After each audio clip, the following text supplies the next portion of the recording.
Hi guys, welcome back. Let's learn how to customize iPhone lock screen clock appearance by using the liquid glass slider.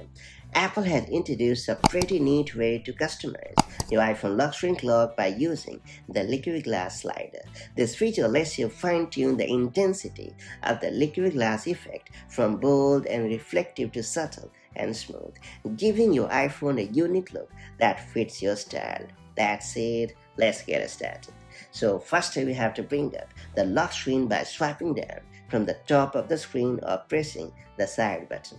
Then you have to long press on the screen to bring up the wallpaper gallery.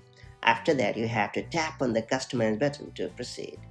Then you have to tap on the clock reading, and then you have to choose the glass option located at the bottom of the screen. Now you can use the slider to ideally adjust the intensity of the glass effect for the lock screen clock.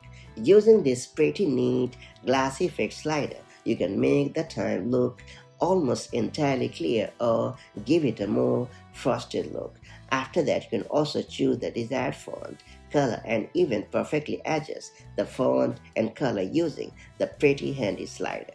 And once you have perfectly customized the look of your iPhone lock screen clock, make sure to tap on the done button located at the top right, and you are all set. So that's how you can easily customize your iPhone lock screen clock appearance with the liquid glass slider. It's a fun and creative way to make your lock screen stand out. If this guide helped you out, make sure to like the video and subscribe to our channel for more such handy iPhone tips and tricks, and I'll catch you in the next one.